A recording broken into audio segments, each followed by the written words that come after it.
ನಮಸ್ಕಾರ ಗೆಳೆಯರಿ, stock market Kannada ಚಾನಲ್ಗೆ ಸ್ವಾಗತ ಸುಸ್ವಾಗತ. ಗೆಳೆಯರಿ, ನಿನ್ನೆಯಿಂದ ನಮ್ಮ ಮಾರ್ಕೆಟ್ನ ಪರ್ಫಾರ್ಮೆನ್ಸ್ ಮೇಲೆ ಇಂಪ್ಯಾಕ್ಟ್ ಮಾಡುವಂತ ಹಲವು ಸುದ್ದಿಗಳು ಬಂದಿದ್ದಾವೆ. ಆ ಸುದ್ದಿಗಳನ್ನ ಓವರ್ವ್ಯೂ ಮಾಡಿ ತಿಳ್ಕೊಳ್ಳುವಂತ ಪ್ರಯತ್ನವನ್ನ ಮಾಡೋಣ. ಯಾಕೆಂತಂದ್ರೆ ಸೋಮವಾರ ನಮ್ಮ ಮಾರ್ಕೆಟ್ನ ಮೇಲೆ ಅದರ ಪ್ರಭಾವ ಇರುತ್ತೆ. ಅದು ಪಾಸಿಟಿವ್ ಇರುತ್ತಾ, ನೆಗೆಟಿವ್ ಇರುತ್ತಾ, ಅಥವಾ ನಾರ್ಮಲ್ ಆಗಿ ಇರುವಂತ ಪರ್ಫಾರ್ಮೆನ್ಸ್ಗೆ ಕಾರಣ ಆಗುತ್ತಾ, ಇದೆಲ್ಲ ವಿಷಯವನ್ನ ತಿಳ್ಕೊಳ್ಳುವಂತ ಪ್ರಯತ್ನವನ್ನ ಮಾಡೋಣ. ಮುಂದುವರಿಯ ಮುಂಚೆ ಡಿಸ್ಕ್ಲೇಮರ್ ಕೊಡ್ಲಿಕ್ಕೆ ಇಷ್ಟಪಡ್ತೀನಿ. ಇಲ್ಲಿ ಕವರ್ ಮಾಡ್ತಿರುವಂತ ಯಾವುದೇ ಸ್ಟಾಕ್ ಅನ್ನು ಕೂಡ ರೆಕಮೆಂಡ್ ಮಾಡ್ತಿಲ್ಲ. ನೀವು ಫರ್ದರ್ ಸ್ಟಡಿ ಮೆಡಿಟೇಷನ್ ತಗೊಳ್ಬಹುದು. ಆಸ್ ಎ ಎಜುಕೇಶನಲ್ ಪರ್ಪಸ್ ನಾನು ವಿಡಿಯೋ ಮುಂದೆ ತರ್ತಾ ಇದ್ದೀನಿ. ಹಾಗೆ ಡಿಸ್ಕ್ರಿಪ್ಷನ್ ಅಲ್ಲಿ ಅಕೌಂಟ್ ಓಪನಿಂಗ್ ಲಿಂಕ್ ಇದೆ. ಅಕೌಂಟ್ ಅನ್ನು ಓಪನ್ ಮಾಡ್ಕೊಳ್ಬಹುದು. ಹೂಡಿಕೆಗೆ ಸಂಬಂಧಪಟ್ಟಂತೆ ನಿಮ್ಗೆ ಏನಾದರೂ ಸಪೋರ್ಟ್ ಬೇಕು ಅಂತಂದ್ರೆ ಇಲ್ಲಿರುವಂತಹ ನಂಬರ್ಗಳ ಮೂಲಕ ನಮ್ಮ ಟೀಮ್ ನ ಕಾಂಟ್ಯಾಕ್ಟ್ ಮಾಡಬಹುದು. ಇಲ್ಲಿ ಮೆನ್ಷನ್ ಮಾಡಿರುವಂತ ಎಲ್ಲ ಸರ್ವಿಸಸ್ ನಮ್ಮ ಮೂಲಕ ಸಿಗುತ್ತೆ. ಬಟ್ ಇದಕ್ಕೆ ಕಂಡೀಷನ್ ಒಂದೇ, ನಮ್ಮ ಮೂಲಕ ಅಕೌಂಟ್ ಓಪನ್ ಆಗಿರ್ಬೇಕು. ಹಾಗಾಗಿ ಅಕೌಂಟ್ ಓಪನ್ ಮಾಡ್ಕೊಂಡು ಕಾಂಟ್ಯಾಕ್ಟ್ ಮಾಡಬಹುದು. ಮೊದಲಿಗೆ ಮಾರ್ಕೆಟ್ ನ ಮೇಲೆ ಪ್ರಭಾವ ಬೀರೋದು ಅಂತಂದ್ರೆ ಇತ್ತೀಚಿನ ದಿನಗಳಲ್ಲಿ ಕ್ರೂಡ್ ಪರ್ಫಾರ್ಮೆನ್ಸ್ ನೋಡಬಹುದು. ನಿನ್ನೆ 9% ಡೌನ್ ಅಲ್ಲಿ ಕ್ಲೋಸಿಂಗ್ ಅನ್ನ ಕೊಟ್ಟಿದೆ. ಆಲ್ಮೋಸ್ಟ್ 13-14% ಡೌನ್ ಆಗಿತ್ತು. ಆನಂತರ ಒಂದಷ್ಟು ರಿಕವರ್ ಆಗಿದೆ. ಯಾಕೆ ರಿಕವರ್ ಆಯ್ತು ಅದಕ್ಕೂ ಕೂಡ ಕಾರಣ ಇದೆ. ಅದನ್ನು ಕೂಡ ನಾವು ತಿಳ್ಕೊಳ್ಳೋಣ. ಒಟ್ಟಿನಲ್ಲಿ ನಿನ್ನೆ ಅಂತೂ 9% ಡೌನ್ ಪರ್ಫಾರ್ಮೆನ್ಸ್ ಕ್ರೂಡ್ ಅಲ್ಲಿ ನೋಡ್ಲಿಕ್ಕೆ ಸಿಕ್ಕಿದೆ. ಇನ್ನು ಸುದ್ದಿಗಳ ಕಡೆ ನಾವು ಬರೋದಾದ್ರೆ, ಯಾಕೆ ಕ್ರೂಡ್ ಅಲ್ಲಿ ಈ ರೀತಿ ಪರ್ಫಾರ್ಮೆನ್ಸ್ ನೋಡ್ಲಿಕ್ಕೆ ಸಿಕ್ತು ಅಂತ ನೀವು ಇಲ್ಲಿ ನೋಡಬಹುದು. Strait of Hormuz completely open during ceasefire. Iran's big announcement. Iran ಒಂದು ಅನೌನ್ಸ್ಮೆಂಟ್ ಅನ್ನ ಮಾಡ್ತು. ಅದರಲ್ಲೂ ಅದನ್ನ ಬಿಗ್ ಅನೌನ್ಸ್ಮೆಂಟ್ ಅಂತಾನೆ ಕರಿಬಹುದು. ಯಾಕೆಂತಂದ್ರೆ ಸೀಸ್ ಫೈರ್ ಸಂದರ್ಭದಲ್ಲಿ strait of Hormuz completely open ಆಗಿದೆ ಅಂತ.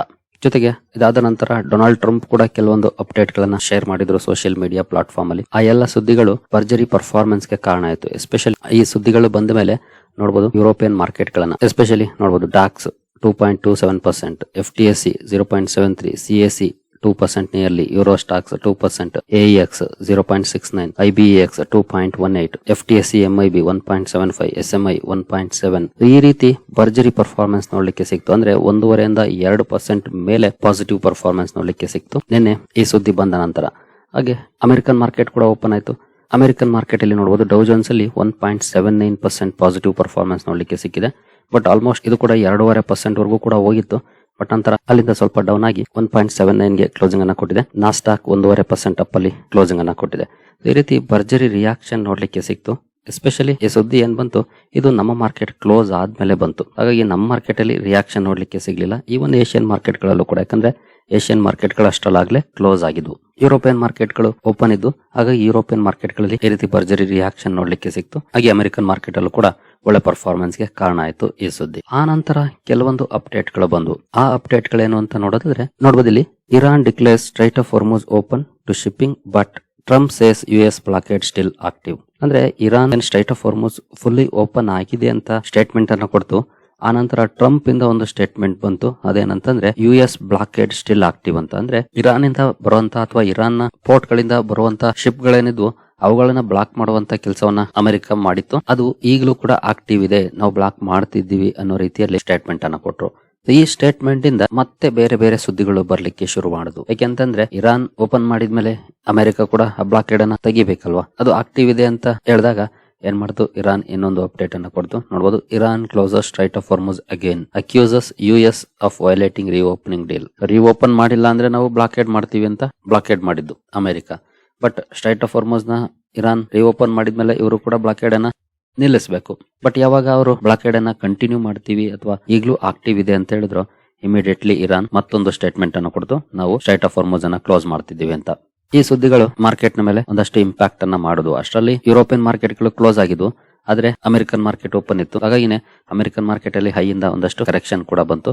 ಹಾಗೆ ಕ್ರೂಡ್ ಅಲ್ಲೂ ಕೂಡ 13-14% ವರೆಗೂ ಕರೆಕ್ಷನ್ ಆಗಿದ್ದು. $86-85 ವರೆಗೂ ಕೂಡ ಬಂದಿತ್ತು ಕ್ರೂಡ್. ನಂತರ ಮತ್ತೆ ಅಲ್ಲಿಂದ ಒಂದಷ್ಟು ಮೊಮೆಂಟಮ್ ಅನ್ನ ಪಡ್ಕೊಳ್ಳುತ್ತೆ. $90 ವರೆಗೂ ಕೂಡ ಅಪ್ ಆಯ್ತು. $90 ವರೆಗೂ ಕೂಡ ಅಪ್ ಆಗಿ 9% ಡೌನ್ ಅಲ್ಲಿ ಓವರ್ ಆಲ್ ಕ್ಲೋಸಿಂಗ್ ಅನ್ನ ಕೊಟ್ಟಿದೆ ನಿನ್ನೆ ಕ್ರೂಡ್.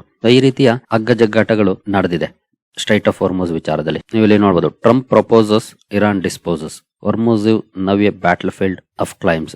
ಇಬ್ರು ಕೂಡ ಕ್ಲೈಮ್ ಮಾಡ್ತಿದ್ದಾರೆ. ಓಪನ್ ಆಗಿದೆ ಅಂತ ಟ್ರಂಪ್ ಕ್ಲೈಮ್ ಮಾಡ್ತಾರೆ, ನಾವು ಮತ್ತೆ ಕ್ಲೋಸ್ ಮಾಡಿದೀವಿ ಅಂತ ಇರಾನ್ ಹೇಳುತ್ತೆ. ಒಟ್ಟಿನಲ್ಲಿ ಎರಡು ಕಡೆ ಅಗ್ಗ ಜಗ್ಗಾಟಗಳು ನಡೀತಾ ಇದೆ. ಇದಿಷ್ಟಾಯ್ತು. ಮತ್ತೆ ಇನ್ನೊಂದು ಕ್ಲೈಮ್ ಅನ್ನ ಡೊನಾಲ್ಡ್ ಟ್ರಂಪ್ ಮಾಡಿದ್ರು. ಅದೇನು ಅಂತಂದ್ರೆ ನೋಡಬಹುದು, will bring Iran's uranium to US will recover nuclear dust from Iran. Iran ಅಲ್ಲಿರುವಂತ ಯುರೇನಿಯಂ ಅನ್ನ ಅಮೆರಿಕಾಗೆ ತರ್ತೀವಿ ಅಂತ ಹೇಳಿದ್ರು. ಅಲ್ಲಿನ ನ್ಯೂಕ್ಲಿಯರ್ ಡಸ್ಟ್ ಏನಿದೆ ಅಂದ್ರೆ ಇರಾನ್ ಏನು 450 kg ಇಟ್ಕೊಂಡಿದೆ ಅಂತ ಹೇಳಲಾಗ್ತಿದೆ, ಅದನ್ನ ಅಮೆರಿಕಾಗೆ ತರ್ತೀವಿ ಅಂತ ಹೇಳಿದ್ರು. ಜೊತೆಗೆ ಇನ್ನು ಕೆಲವು ಸುದ್ದಿಗಳು ಬಂದು ಇದಕ್ಕಾಗಿ $20 ಬಿಲಿಯನ್ ಖರ್ಚು ಮಾಡಲಾಗುತ್ತೆ ಅನ್ನುವಂತ ಸುದ್ದಿಗಳು ಕೂಡ ಬಂದು. ಬಟ್ ಅದೆಲ್ಲವೂ ಸುಮ್ಮನೆ ಸೋಷಿಯಲ್ ಮೀಡಿಯಾದಲ್ಲಿ ಹರಿಬಿಟ್ಟಂತದ ಸುದ್ದಿಗಳಾಗಿದ್ದು. ಬಟ್ ಟ್ರಂಪ್ ಇದನ್ನಂತೂ ಹೇಳಿದ್ರು, US ಗೆ ತರ್ತೀವಿ ಅಂತ. ನಂತರ ಇರಾನ್ ಮತ್ತೆ ಅದಕ್ಕೆ ರಿಯಾಕ್ಟ್ ಮಾಡ್ತು. ನೋಡಬಹುದು, Iran says it won't hand over enriched uranium to US. ನಮ್ಮ ಹತ್ರ ಎನ್ರಿಚ್ ಆಗಿರುವಂತ ಯುರೇನಿಯಂ ಅನ್ನ ನಾವು ಅಮೆರಿಕಾಗೆ ಹ್ಯಾಂಡ್ ಓವರ್ ಮಾಡೋದಿಲ್ಲ ಅನ್ನುವಂತ ಸ್ಟೇಟ್ಮೆಂಟ್ ಅನ್ನ ಕೊಡ್ತು. Iranian deputy foreign minister Saeed Khatibzadeh ಈ ಸ್ಟೇಟ್ಮೆಂಟ್ ಅನ್ನ ಕೊಟ್ರು. ಒಟ್ಟಿನಲ್ಲಿ ಟ್ರಂಪ್ ಅವ್ರಿಗೆ ಏನು ತೋಚುತ್ತೋ ಅದನ್ನ ಸೋಷಿಯಲ್ ಮೀಡಿಯಾದಲ್ಲಿ ಹಾಕ್ತಾ ಇರ್ತಾರೆ. ಜೊತೆಗೆ ಮಾತುಕತೆಗಳು ಕೂಡ ಹತ್ರ ಬಂದಿದೆ ಅಂತ ಹೇಳಿದ್ರು. ಇನ್ನೇನು ಈ ವೀಕೆಂಡ್ ಅಲ್ಲಿ ಕಂಪ್ಲೀಟ್ ಆಗ್ಬಿಡುತ್ತೆ ಅಂತ ಹೇಳಿದ್ರು. ಒಟ್ಟಿನಲ್ಲಿ ಕ್ಲೈಮ್ ಮೇಲೆ ಕ್ಲೈಮ್ ಮಾಡ್ತಾನೆ ಹೋಗ್ತಾ ಇದ್ದಾರೆ ಡೊನಾಲ್ಡ್ ಟ್ರಂಪ್. ಅದನ್ನ ಇರಾನ್ ಅಲ್ಲಗಳಿತಾನೆ ಹೋಗ್ತಾ ಇದೆ. ಬಟ್ ಸ್ಟ್ರೈಟ್ ಆಫ್ ಹಾರ್ಮುಜ್ ಅನ್ನ ಓಪನ್ ಮಾಡಿದ್ದಂತೂ ಇರಾನ್ ಕಡೆಯಿಂದಾನೇ ಅನೌನ್ಸ್ಮೆಂಟ್ ಬಂತು. ನಂತರ ಕ್ಲೋಸ್ ಮಾಡಿದ್ದು ಕೂಡ ಇರಾನ್ ಕಡೆಯಿಂದಾನೇ ಅನೌನ್ಸ್ಮೆಂಟ್ ಬಂದಿದೆ. ಇದಕ್ಕೆ ಸೋಮವಾರ ಯಾವ ರೀತಿ ರಿಯಾಕ್ಷನ್ ಬರುತ್ತೆ ಗೊತ್ತಿಲ್ಲ, ಕಾದು ನೋಡ್ಬೇಕಾಗಿದೆ. ಬಟ್ ಸೋಮವಾರ ಕೀ ರೋಲ್ ಪ್ಲೇ ಮಾಡೋದು ಏನು ಅಂತಂದ್ರೆ ಕ್ರೂಡ್ ಅಲ್ಲಿ ಏನಾದ್ರೂ ಮಾರ್ನಿಂಗ್ ಒಳ್ಳೆ ರ್ಯಾಲಿ ನೋಡ್ಲಿಕ್ಕೆ ಸಿಕ್ಕರೆ ಖಂಡಿತ ಮಾರ್ಕೆಟ್ ಅಲ್ಲಿ ಅಂತ ರಿಯಾಕ್ಷನ್ ಬರದೇ ಇರಬಹುದು, ನಾರ್ಮಲ್ ಪರ್ಫಾರ್ಮೆನ್ಸ್ ಬರ್ಬೋದು. ಇನ್ ಕೇಸ್ ಕ್ರೂಡ್ ಅಲ್ಲಿ ರ್ಯಾಲಿ ಬರದೆ ಮತ್ತೆ ಏನಾದ್ರೂ ಡೌನ್ ಪರ್ಫಾರ್ಮೆನ್ಸ್ ಕಂಡು ಬಂತು ಅಂದ್ರೆ ನಮ್ಮ ಮಾರ್ಕೆಟ್ ಅಲ್ಲಿ ರ್ಯಾಲಿಯನ್ನ ಎಕ್ಸ್ಪೆಕ್ಟ್ ಮಾಡಬಹುದು, ಅಥವಾ ಒಂದಷ್ಟು ಪಾಸಿಟಿವ್ ಪರ್ಫಾರ್ಮೆನ್ಸ್ ಅನ್ನ ಅಟ್ಲೀಸ್ಟ್ ಎಕ್ಸ್ಪೆಕ್ಟ್ ಮಾಡಬಹುದಾಗಿರುತ್ತೆ. ಒಟ್ಟಿನಲ್ಲಿ ಸೋಮವಾರ ಕ್ರೂಡ್ ಅಲ್ಲಿ ಯಾವ ರೀತಿ ರಿಯಾಕ್ಷನ್ ಬರುತ್ತೆ ಅದರ ಮೇಲೆ ಮಾರ್ಕೆಟ್ಸ್ ರಿಯಾಕ್ಟ್ ಮಾಡುವಂತ ಚಾನ್ಸಸ್ ಇರುತ್ತೆ. ಜೊತೆಗೆ ಇನ್ ಕೇಸ್ ಇವತ್ತು ಮತ್ತೆ ನಾಳೆ ಏನಾದ್ರೂ ಈ ಯುದ್ಧಕ್ಕೆ ಸಂಬಂಧಪಟ್ಟಂತೆ ಅಥವಾ ಸ್ಟ್ರೈಟ್ ಆಫ್ ಹಾರ್ಮುಜ್ ಓಪನ್ ಅಥವಾ ಕ್ಲೋಸ್ ಆಗೋದಕ್ಕೆ ಸಂಬಂಧಪಟ್ಟಂತೆ ಏನಾದ್ರೂ ಪಾಸಿಟಿವ್ ಅಪ್ಡೇಟ್ ಗಳು ಬಂದ್ರೆ ಮೇ ಬಿ ಅದು ಪಾಸಿಟಿವ್ ಇಂಪ್ಯಾಕ್ಟ್ ಅನ್ನ ಕ್ರಿಯೇಟ್ ಮಾಡಬಹುದು. ಇನ್ ಕೇಸ್ ನೆಗೆಟಿವ್ ಅಪ್ಡೇಟ್ ಬಂದ್ರೆ ನೆಗೆಟಿವ್ ಅಲ್ಲಿ ರಿಯಾಕ್ಟ್ ಮಾಡಬಹುದು. ಒಟ್ಟಿನಲ್ಲಿ ಏನೇ ಸುದ್ದಿ ಬಂದ್ರು ಅದು ಕ್ರೂಡ್ ಮೇಲೆ ಇಂಪ್ಯಾಕ್ಟ್ ಮಾಡುತ್ತೆ. ಕ್ರೂಡ್ ಪರ್ಫಾರ್ಮೆನ್ಸ್ ನೋಡಿದ್ರೆ ನಮಗೆ ಮಾರ್ಕೆಟ್ ಮೂಡ್ ಬಗ್ಗೆ ಗೊತ್ತಾಗಬಹುದು.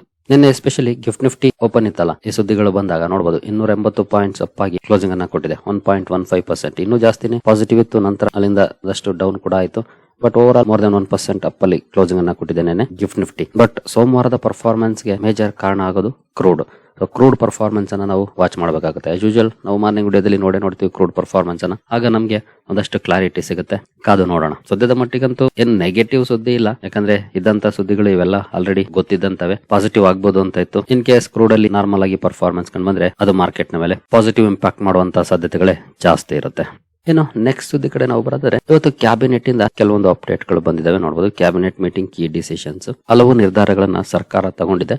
ಅದರಲ್ಲಿ ಬಹಳ ಇಂಪಾರ್ಟೆಂಟ್ ಆಗಿ ನೋಡಬಹುದು, cabinet approves 12,980 crore sovereign backed maritime insurance pool. Insurance ಗೆ ಸಂಬಂಧಪಟ್ಟಂತೆ ಎಸ್ಪೆಷಲಿ ಸ್ಟ್ರೈಟ್ ಆಫ್ ಹಾರ್ಮುಜ್ ಸಮಸ್ಯೆ ಕಾರಣಕ್ಕೆ ಅಲ್ಲಿ ಹಲವು ಕಂಪನಿಗಳು ಇನ್ಶೂರೆನ್ಸ್ ಅನ್ನ ಕೊಡ್ತಾ ಇರಲಿಲ್ಲ. ಬಟ್ ಇದಕ್ಕೆ ಸರ್ಕಾರ ನಿರ್ಧಾರವನ್ನ ತಗೊಂಡಿದೆ. ನೋಡಬಹುದು, cabinet cleared a domestic maritime insurance facility backed by ₹12,980 crore sovereign guarantee covers hull and machinery, cargo, P&I and war risk. 12,980 ಕೋಟಿ ಸಾವರಿನ್ ಗ್ಯಾರಂಟಿಯನ್ನ ಕೊಡ್ತಾ ಇದೆ. ಇದು ಒಳ್ಳೆಯ ಬೆಳವಣಿಗೆ ಅಂತಾನೆ ಹೇಳ್ಬೋದು. ಯಾಕಂದ್ರೆ ಅಲ್ಲಿ ಸಾಕಷ್ಟು ಸಮಸ್ಯೆಗಳಾಗ್ತಾ ಇದೆ. ಹಲವು ಶಿಪ್ ಓಡಾಡದೇ ಇರೋದಕ್ಕೆ ಕಾರಣನೇ ಪ್ರಾಪರ್ ಆಗಿ ಇನ್ಶೂರೆನ್ಸ್ ಸಿಗ್ತಾ ಇಲ್ಲ. ಯಾಕಂದ್ರೆ ಇನ್ಶೂರೆನ್ಸ್ ಕಂಪನಿಗಳು ಅಷ್ಟು ದೊಡ್ಡ ರಿಸ್ಕ್ ಇರುವಾಗ ಕೊಡೋದಿಲ್ಲ. ಯೂಶುವಲಿ ಯುರೋಪಿಯನ್ ಕಂಟ್ರೀಸ್ ಅಲ್ಲಿರುವಂತಹ ಇನ್ಶೂರೆನ್ಸ್ ಕಂಪನಿಗಳೇ ಆಫರ್ ಮಾಡೋದು. ಹಾಗಾಗಿ ಸರ್ಕಾರ ಈ ರೀತಿ ಡಿಸಿಷನ್ ತಗೊಂಡಿದೆ. ಇದು ಭಾರತದ ಫ್ಲಾಗ್ ಇರುವಂತ, ಜೊತೆಗೆ ಭಾರತ ಕಂಟ್ರೋಲ್ ಮಾಡುವಂತ ಇಂಡಿಯಾಗೆ ಬರುವಂತ ವೆಸಲ್ಸ್ ಗೆ ಮಾತ್ರ ಅಪ್ಲೈ ಆಗುತ್ತೆ. ಇನ್ನು DA ಕೂಡ ಹೈಕ್ ಮಾಡಿದ ಗವರ್ನಮೆಂಟ್ ಎಂಪ್ಲಾಯೀಸ್ 2% DA ಹೈಕ್ ಮಾಡಿದೆ ಸರ್ಕಾರ. ಸೆಂಟ್ರಲ್ ಗವರ್ನಮೆಂಟ್ ಎಂಪ್ಲಾಯೀಸ್ ಗೆ ಇದು ಒಳ್ಳೆ ಸುದ್ದಿ ಅಂತಾನೆ ಹೇಳ್ಬೋದು. ಇನ್ನು PMGSY 3 ನ ಎಕ್ಸ್ಟೆನ್ಷನ್ ಮಾಡಿದೆ. ಪ್ರಧಾನ ಮಂತ್ರಿ ಗ್ರಾಮ್ ಸಡಕ್ ಯೋಜನಾ 3 ಏನಿದೆ ಅದನ್ನ 2028 ಮಾರ್ಚ್ ವರೆಗೂ ಎಕ್ಸ್ಟೆನ್ಷನ್ ಮಾಡಿದೆ. ಅಂದ್ರೆ ರೂರಲ್ ಸೈಡ್ ರೋಡ್ಸ್ ಅನ್ನ ಮಾಡುವಂತದ್ದು. ಜೊತೆಗೆ ಕ್ಯಾಪಿಟಲ್ ಕೂಡ ನೋಡಬಹುದು, 83,977 ಕೋಟಿಗೆ ಜಾಸ್ತಿ ಮಾಡಿದ್ದಾರೆ. ಮುಂಚೆ 80,250 ಕೋಟಿ ಇತ್ತು, ಅದನ್ನ ಆಲ್ಮೋಸ್ಟ್ 3,600 ಕೋಟಿ ಜಾಸ್ತಿ ಮಾಡಿದೆ ಸರ್ಕಾರ. ಇನ್ನು ಗಾಜಿಯಾಬಾದ್ ಸೀತಾಪುರ್ ರೈಲ್ ಕಾರಿಡಾರ್ ಅನ್ನು ಕೂಡ ಅಪ್ರೂವ್ ಮಾಡಿದೆ. ನೋಡಬಹುದು, 3rd and 4th lines approve ಮಾಡಿದೆ. 403 ಕಿಲೋಮೀಟರ್ ಇದು. ಜೊತೆಗೆ 14,926 ಕೋಟಿ ಬಜೆಟ್ ಆಗಿರುತ್ತೆ. ಇನ್ನು ಮಹಾನಾ ಮೈಕ್ರೋ ಇರಿಗೇಷನ್ ಪ್ರಾಜೆಕ್ಟ್ ಅನ್ನು ಕೂಡ ಅಪ್ರೂವ್ ಮಾಡಿದೆ. ಇದಕ್ಕೆ 82 ಕೋಟಿಯನ್ನು ಕ್ಯಾಬಿನೆಟ್ ಅಪ್ರೂವ್ ಮಾಡಿದೆ. ಈ ರೀತಿ ಡಿಸಿಷನ್ ಗಳು ಕೂಡ ಬಂದಿದೆ. ರೈಲ್ವೇಸ್ಗೂ ಕೂಡ ಒಳ್ಳೆ ಸುದ್ದಿ ಇದೆ ಇದರಲ್ಲಿ. ನಂತರ ಕನ್ಸ್ಟ್ರಕ್ಷನ್, ಎಸ್ಪೆಷಲಿ ರೋಡ್ ಕನ್ಸ್ಟ್ರಕ್ಷನ್ ಅಲ್ಲಿ ಕೆಲಸ ಮಾಡುವಂತವು, ರೂರಲ್ ಸೈಡ್ ಕೆಲಸ ಮಾಡುವಂತ ಕಂಪನಿಗಳಿಗೂ ಕೂಡ ಇದು ಒಳ್ಳೆಯ ಬೆಳವಣಿಗೆ. ಹಾಗೆ ಮಾರಿಟೈಮ್ ಇನ್ಶೂರೆನ್ಸ್ ಅಂದ್ರೆ ಶಿಪ್ಪಿಂಗ್ ಕಂಪನೀಸ್ಗೂ ಕೂಡ ಇದು ಒಳ್ಳೆಯ ಸುದ್ದಿಯನ್ನ ತಂದಿದೆ. ಇನ್ನು ನೆಕ್ಸ್ಟ್ ಸುದ್ದಿ ಕಡೆ ನಾವು ಬರೋದಾದ್ರೆ, ಟ್ರೆಂಟ್ ನಿನ್ನೆ ಮಾರ್ಕೆಟ್ ಕ್ಲೋಸ್ ಆದ್ಮೇಲೆ ಒಂದು ಅಪ್ಡೇಟ್ ಅನ್ನ ಕೊಟ್ಟಿದೆ. ನೋಡಬಹುದು, Trent to consider bonus issue to investors on April 22.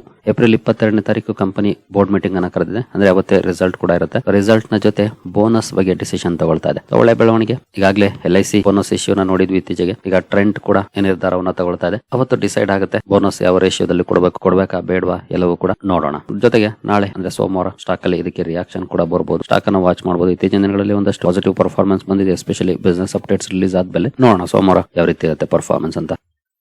ಸರಿ ಗೆಳೆಯರೆ, ನಿಮ್ಗೇನಾದ್ರೂ ಸ್ಟಾಕ್ ಮಾರ್ಕೆಟ್ ಬಗ್ಗೆ ಕಲಿಯುವಂತ ಆಸಕ್ತಿ ಇದ್ರೆ ನಮ್ಮ ತರಬೇತಿ ಕಾರ್ಯಕ್ರಮ ಇದೆ, ಇಂಟ್ರೆಸ್ಟ್ ಇರೋರು ಇಮೇಲ್ ಮೂಲಕ ಸಂಪರ್ಕ ಮಾಡಬಹುದು. ಇದು ಪ್ಯೂರ್ಲಿ ಎಜುಕೇಶನಲ್ ಕಂಟೆಂಟ್ ಅನ್ನು ಹೊಂದಿರುವಂತಹ ಪ್ರೋಗ್ರಾಮ್. ಇಲ್ಲಿ ಯಾವುದೇ ರೀತಿ ಸ್ಟಾಕ್ ರೆಕಮೆಂಡೇಶನ್ ಇರೋದಿಲ್ಲ, ಬಟ್ ಒಂದೊಳ್ಳೆ ಕಂಪನಿಯನ್ನ ಹೇಗೆ ಆಯ್ಕೆ ಮಾಡಬೇಕು, ಏನೆಲ್ಲ ಸ್ಟಡಿ ಮಾಡಬೇಕು, ಈ ರೀತಿ ಹಲವು ವಿಷಯವನ್ನ ಒಳಗೊಂಡಿರುತ್ತೆ. ಇಂಟ್ರೆಸ್ಟ್ ಇರೋರು ಇಮೇಲ್ ಮೂಲಕ ಸಂಪರ್ಕ ಮಾಡಬಹುದು. ಸರಿ ಗೆಳೆಯರೆ, ಈ ವಿಡಿಯೋ ನಿಮಗೆ ಇಷ್ಟ ಆಗಿದೆ ಅನ್ಕೊಳ್ತೀನಿ. ಹಾಗೆ ಡಿಸ್ಕ್ರಿಪ್ಷನ್ ಅಲ್ಲಿ ಅಕೌಂಟ್ ಓಪನಿಂಗ್ ಲಿಂಕ್ ಇದೆ, ಅಕೌಂಟ್ ಅನ್ನು ಓಪನ್ ಮಾಡ್ಕೊಳ್ಬಹುದು. ಮುಂದಿನ ವಿಡಿಯೋದಲ್ಲಿ ಸಿಗೋಣ. ಅಲ್ಲಿವರೆಗೂ ಜೈ ಹಿಂದ್, ಜೈ ಕರ್ನಾಟಕ.